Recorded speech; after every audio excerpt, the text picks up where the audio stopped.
It's Monday, November 4th, 2024. I'm Albert Mohler, and this is The Briefing, a daily analysis of news and events from a Christian worldview.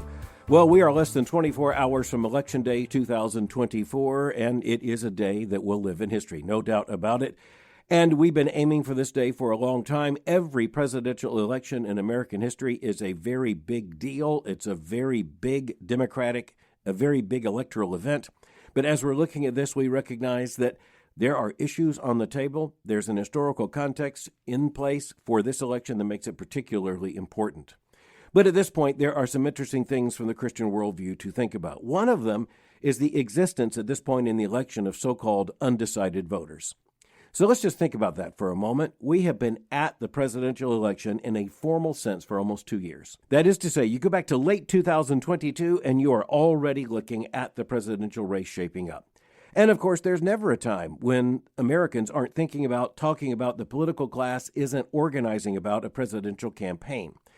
But in a big public way, we've been talking about it for so long with such intensity that most Americans are no doubt tired of hearing about the issues and hearing the candidates. And no doubt, on both sides, the candidates are tired of this electoral race. It's just something that human beings can't endure for too long. And it's too long already. But even as Election Day comes around, let's go back to that question of who in the world could be undecided at this point. Now, keep in mind that newspapers and political analysts have been raising the question as to whether or not the so-called undecided vote can throw the election either to Vice President Kamala Harris or to former President Donald Trump as we look at Election Day tomorrow and the results coming in. But here's where a bit of honesty would help us. One point of honesty is this. If someone is undecided at this point, they are not very invested on the issues. They're not very convictional. They're not operating out of any kind of worldview, any kind of consistent worldview, and they're not taking responsibility to be informed and to make informed decisions. If you are undecided at this point in an election, it's probably best that you just don't vote. Now, Jeff Greenfield made that point in the pages of the Wall Street Journal just this week, and he simply said, if at this point you don't know for whom you're going to vote, his word is, stay home, quote, it might be better for everyone that way, end quote. Now, I agree with Jeff Greenfield in that, and I think he's saying it a bit tongue-in-cheek, but let's face it, it is actually a very valid point we need to consider. The issues are so stark. The differences between the two candidates, the distinctives between the two parties, they are so deep, they're so radical, they're so clear, they have been so in contrast for so long. It seems virtually impossible that any person really thoughtful or really invested about these issues could have any question about how he or she would vote in the presidential election cycle. And that's the question that was presented in terms of this article. If you're undecided between the two major presidential candidates at this point, well, let's just ask the obvious question, what would change your mind, or what would help you to make up your mind? And this just gets back to the fact that we as human beings, we're made up of different parts. We're in a whole. We're pulled together. We are, as is described in Christian theology, a psychosomatic unity, which is to say we are a unity of a conscious mind and a physical body. Now, there's more to it than that. Body, mind, and soul. All kinds of biblical words are invoked, but the fact is that the most important part of psychosomatic unity is the unity. We are actually the unity of a mind and a body. And so when you understand that, the mind comes into crucial action here, because when the mind is in action, a mind, at least in terms of God's design, moves towards some kind of consistency. And that's one of the reasons why you have the two political parties. They are moving consistently in opposite directions. Now, they are opposite directions, but there are consistent positions that are eventually made clear with the development of these two parties. Just take the issue of abortion. You go back 50 years, the two parties do not have defined positions on abortion. Both of them are working towards defined positions through the late 1970s, into the 1980s, even into the 1990s. But by the time you go beyond the 1990s, the two parties hold starkly different and absolutely opposing views on the sanctity of human life. You look at Republican candidates and Republican platforms during that era, overwhelmingly pro-life.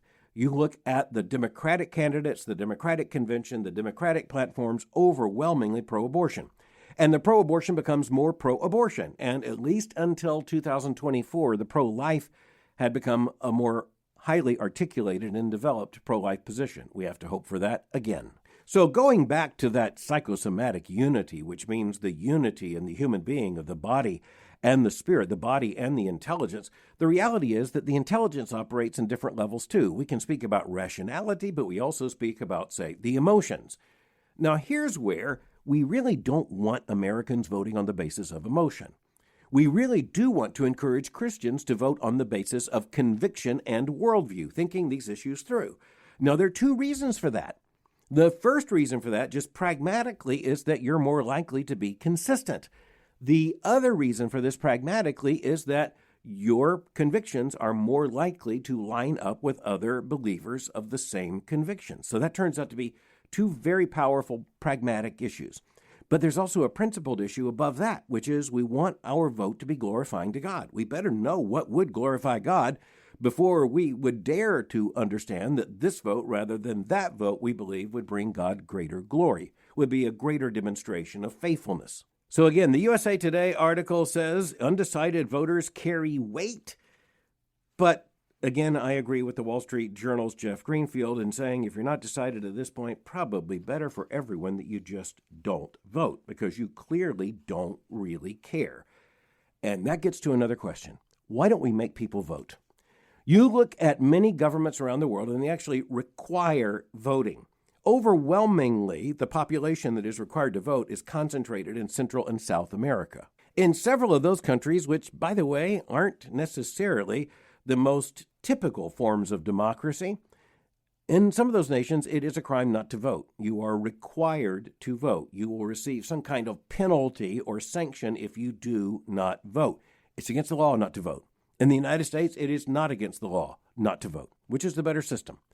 Well, as it turns out, the Economist of London looks at the two alternatives, and it simply says in those constitutional systems that require citizens to vote, there is no really clear, good democratic outcome to making people vote. And, the Economist simply says that one of the reasons is that people who don't want to vote don't vote carefully, they don't vote strategically. In some cases, they specifically just go in to vote in order to, say, make a political statement that I'm being forced to do this. They mangle the ballot. They do something. They mismark the ballot. They do something to make very clear, okay, you can make me vote, but you can't make me vote. Another big complaint in systems where citizens are forced or coerced to vote or sanctioned if they do not, another adverse outcome is that oftentimes they simply go in and vote to destabilize the system.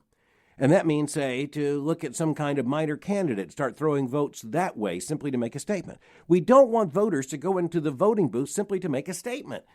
And so, yes, it's a problem that many citizens in the United States don't vote, but it might be a bigger problem if some of those citizens did vote because they might not be voting on the basis of any kind of rational or intelligent or consistent evaluation. They may be doing it because they're forced to do it, and being forced to do it, they decide, okay, I'm going to make a statement. That's not good for democracy either. Okay, another point that needs to be made on this Monday before Election Tuesday 2024, and that is this. If someone tells you that something is happening right now in the election, you should doubt it.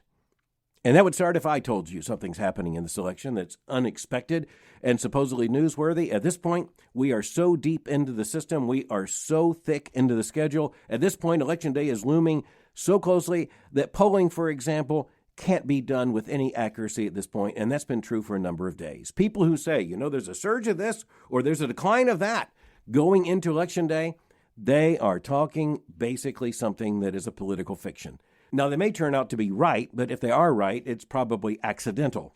And that's simply because any responsible survey or poll takes time both to conduct the research and then to analyze the research and to publish it. Now, this can be done pretty quickly in the course of, say, a presidential campaign. It can be done pretty quickly in a primary season, but pretty quickly means something like 48 to 72 hours. It doesn't mean 2 hours. Someone who's turning around a poll in just a number of hours is lying to you about its accuracy. So let's ask the question, why do so many in the media talk about some of these late polls? And by the way, sometimes they'll contextualize it and say, we know this is a late poll. We don't know how accurate it is. Why do they talk about it? They talk about it for two reasons. Number one, in the news media, they feed on this kind of data. They feed on this kind of news lead because it gives them a handle in which they can say, all right, we're talking about the election. Let's talk about this. Here is a poll. Here's a survey. Here is a political analyst perception. Let's get a debate about it with a round table. That's the way so much of it's conducted these days, but much of it is simply based upon nothing. But there's another reason these kinds of stories get a lot of traction, and that is because it is in the interest of both candidates to appear to surge at the last. That's a long-standing reality in modern politics. Now, I said long-standing in modern. That may sound a bit contradictory, but modern politics covers a lot of the waterfront since the middle of the 20th century. And over time, since the middle of the 20th century, there has been a reliance upon polls, and there has been an attempt to try to use polling data to say, my candidate is surging ahead. Now, let's ask the interesting question from the Christian worldview. Why would it serve your purposes to claim at the end that your candidate is winning? Well, just ask President Jimmy Carter in the 1980 election. President Jimmy Carter was the Democratic incumbent president, and he was being confronted with the challenge of former California Governor Ronald Reagan running as the Republican nominee. Now, you know already that Reagan won in a landslide. But guess what? The perception was in the last 4 to 5 days of the campaign that Jimmy Carter was simply collapsing. And yet at the same time, there were people who said, no, instead, he is surging in the polls. And by the way, just in terms of honesty, there were some polls at the end of the campaign that indicated that Jimmy Carter was experiencing something of a surge. The problem is that was a surge that was inundated by a tsunami. Okay, so who's right in that? Well, the fact is, if you're just citing data, both of them could have been right. Yes, Jimmy Carter's surging, but no, Jimmy Carter's about to lose in a landslide. By the time Jimmy Carter had finished the end of his campaign and was flying back to Washington on Air Force One, his advisors were able, or perhaps you might say forced, to tell him that he was going to lose the election, which he did, as I said, in a landslide. But at the same time, the campaign didn't acknowledge that. But on Election Day, they did acknowledge it, but they acknowledged it too early. And so Jimmy Carter goes down in history as the man who conceded the office before many people in the United States were finished voting. And that was considered very bad politics. Okay, in a situation like that, it can become clear, especially looking at early results coming in from eastern states, that someone is almost assuredly going to win election as president of the United States. But there may, at that point, still be people who are voting on the West Coast. And thus, at that point, it is something that both candidates need to keep up throughout the entire course of the campaign. It's just another part of the way democracy works in this case, a democratic constitutional form of government through elected leaders. At some point, there has to be an acknowledgement that this thing isn't over until it's over. Of course, the bigger problem in recent election cycles has been that it's not over when it should have been over. And that leads to other questions. One of those questions has to do with what in the world is going on in states like Pennsylvania. Now, you already have the news media talking about, say, the Republicans making accusations of voter fraud or problems with voting and all the rest, voting irregularities. But I just want to look at the state of Pennsylvania for a moment and understand, at this point, Pennsylvania is the most crucial state in terms of the electoral vote. 19 electoral college votes. It's going to come down in large part to what happens in Pennsylvania. But Pennsylvania is almost assuredly not going to know the results of the election in that state on Tuesday night. Tomorrow night, it is extremely unlikely. One official there in Pennsylvania said the chances of Pennsylvania having a result on election night are virtually zero. Zero is a very understandable number. That is a very bad number when it comes to confidence in an election. There are at least 2 or 3 big problems in Pennsylvania. One of them is that it allows early voting, but it doesn't allow the tabulation or the calculation of that early vote until Election Day. And so you have a situation in which Pennsylvania is likely to have an incredibly large number of persons who have voted, but the votes can't be tabulated. And in some situations, there's the admission it won't be tabulated until late in the day the process will get started. Furthermore, it allows mailed-in ballots to come in for days after Election Day. And so they have to be tabulated as well. And it is just an absolute mess. Furthermore, there were court decisions that appeared to violate Pennsylvania law in 2020, and a lot of those issues simply weren't very clarified even in the course of the last several days. Now, here's a bottom line fact. The people of Pennsylvania, the state legislature, and the governor in Pennsylvania had a chance to fix these problems after the debacle of 2020, and they've chosen not to. You simply have to ask the question, why not? I'm not saying that they're inviting voter fraud. I am saying this. They have allowed a vulnerability in the system because confidence doesn't go up with delay. Confidence goes down. Another related aspect of this is the fact that you've got states such as Virginia that have been challenged on disallowing non-citizen votes. And especially you have the Democratic Party that says repeatedly and intervenes even in court cases in order to say you shouldn't take this action or that action to prevent non-citizens from voting. And then they come back and say there's no problem. Non-citizens don't vote. Well, if that's not a problem, then why are you against a measure that would prevent it? That's another one of those issues in which you would think, just thinking about the American people and confidence in the electoral system, that any kind of measure that legitimately prevented non-citizens from voting would be a good thing. Now, we don't want to deprive a citizen qualified to vote from doing so. But the states, they've had a lot of time to prepare. But the states, they have the responsibility, and they've had a lot of time to prepare in order to meet that standard. And by the way, the Democrats are overwhelmingly also against the use of multiple forms of ID, or even in some cases, authoritative state-issued forms of ID, in order to qualify a person for voting. And they say that doesn't allow many minority populations or many voters facing hardship to vote as well as others. Well, there needs to be a mechanism in which that problem can be solved. But the problem is not solved by simply saying there's not a problem or we're against any effort to address it. Again, confidence is not built by evasion. But tomorrow we'll be talking about how to follow the electoral results, what to look for, and how the Electoral College works, just to remind ourselves of that particular dimension of the race. But I want to turn at this point to the House of Representatives, because as you're looking at the Congress, as you're looking at the House, and as you're looking at the Senate, the big question is which party is going to be in the majority, and thus which party will have control in both of those chambers. Now, just remember, snapshot right now, Democrats have an extremely thin majority in the United States Senate, and Republicans have an extremely historically thin majority in the House. House Speaker Mike Johnson, a Republican from Louisiana, pointed out just yesterday that he has the smallest Republican majority in political history. And so he wants a larger majority. At the same time, the Democrats want the majority to take over control and elect their own as Speaker. And that's in the House of Representatives. We'll get to the Senate in a minute. In the House of Representatives, whoever is Speaker, whichever party is in the majority, absolutely controls just about everything. The same thing is not true in the Senate, but hold that thought. In the House of Representatives, and remember, funding bills must start in the House of Representatives. In the House of Representatives, if you're not in the majority, you are basically out of power. You are out of control. You don't chair committees. You can't insist on legislation getting through. You are basically just there to block the majority party in terms of some votes, and in many cases, you're not able to do that. In that case, the House of Representatives in the United States is somewhat analogous to the House of Commons in the British Parliament. The majority, if it sticks in the majority, can never lose. The party in the minority may have some influence, but they basically have no power and they have no initiative. And so they're spending their time trying to figure out how to get into the majority once again. So in the House, what's it down to? Let's just remind ourselves of a little math. How many seats in the House? 435. That's a magic number, 435. How many of those seats are so D or so R that there's little question that they're even in play in this election cycle? Out of 435, about 410 to 412 are absolutely predictable.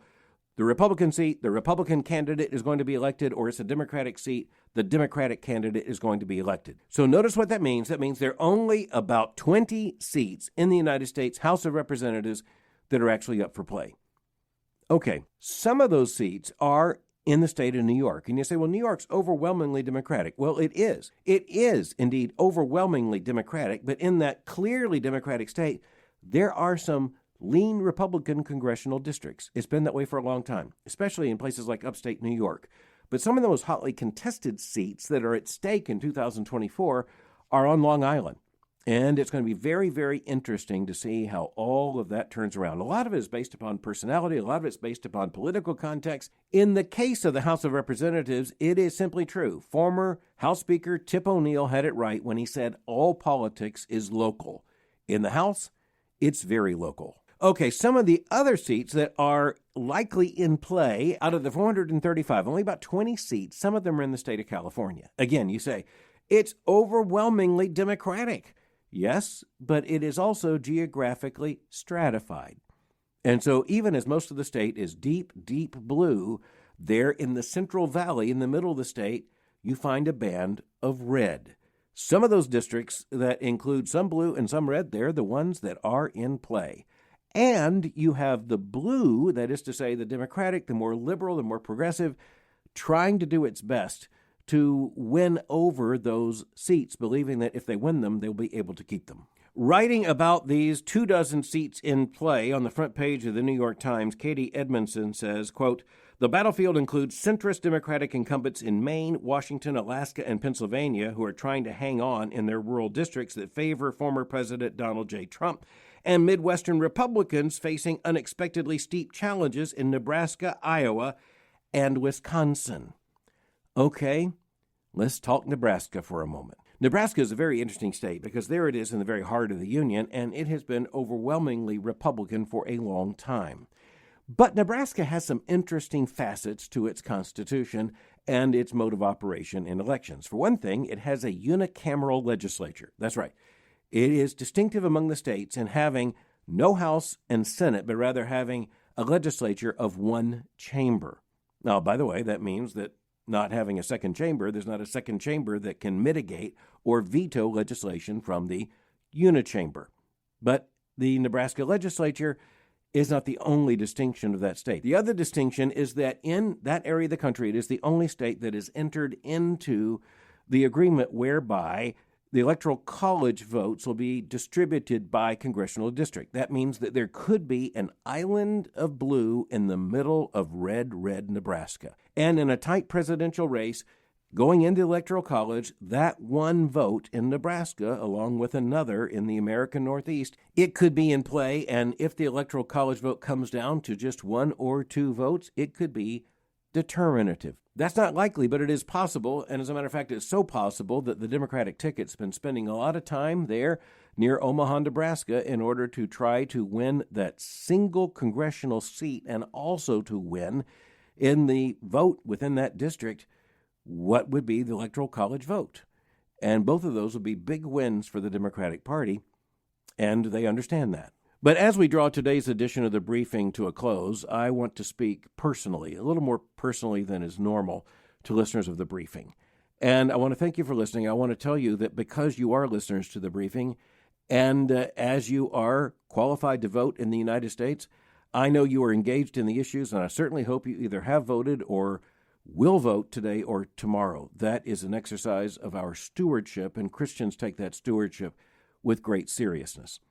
And the second thing I want to say very personally is I think we have to be really careful, and I think our Christian reputation can be very much on the line about this. I think we have to be very, very careful, understanding that there will be a flood of disinformation and manipulation coming in the course of the campaign in the last few hours. And I'm not blaming one side or the other and simply saying there's going to be a lot of disinformation. Some of that disinformation we now know is being planted by Russian agents and others, international motivations to destabilize American democracy. But the other thing is that just remember that people can post anything on social media, or for that matter, they not only can, they do. And so I would just encourage you in a way that is a bit more urgent than at other times. Be careful to source anything before you take it for certain, for granted, or for true. One key, I think, to this is understanding that you shouldn't take anything as true if the source of that has no skin in the game, no reputation at stake, and frankly can't be traced to anything that is authoritative or responsible. So let me put it this way. I'm not saying just trust the mainstream media. I think you know me better than that. I am saying let's be very careful. I wouldn't trust any kind of unusual report coming from any source written by anyone who can't be fired if it's wrong. And I certainly wouldn't run with anything that's reported by an anonymous post, because, as you know already, anonymous comes with no responsibility. And in this kind of context, there's so much at stake, we all need to take responsibility for what we receive and what we pass on. That's true for all citizens, but it would seem to be particularly true for Christians. And just based on the truth, we're going to have plenty to talk about. All right, so as October has just passed, I want to remind you that it was on October the 31st of 1517 that Martin Luther, we believe, nailed what is known as his 95 Theses to the door of the Castle Church in Wittenberg in Germany. And what was ignited became the Protestant Reformation. That Reformation reshaped the church. In 2025, I'm going to be taking a tour of the most important historical sites where all this took place. I'd love for you to go with us. We're going to walk the streets of Wittenberg and Geneva and Zurich, Heidelberg and Worms and Erfurt. We'll visit the historic Wartburg Castle where Luther was protected as he translated the New Testament. Add to that time in Berlin, we'll also be making a visit to Buchenwald. We will all seek to learn some of the most important historical lessons, not only of the 16th century, but of the 20th century as well. We have only a limited number of such opportunities. I'm looking forward to this one. Mary and I hope that you can come to be with us. I'll be teaching day by day, and we will learn and experience these things together. I sincerely hope you can join us. The trip is from May 17 to 27, 2025. Registration is now available online. For more information, go to www.sbts.edu/tours. I hope to see you then, and hope to see you there.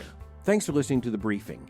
For more information, go to my website at albertmohler.com. You can follow me on Twitter or X by going to twitter.com/Albert Mohler. For information on the Southern Baptist Theological Seminary, go to sbts.edu. For information on Boyce College, just go to boycecollege.com. I'll meet you again tomorrow, Election Day, for The Briefing.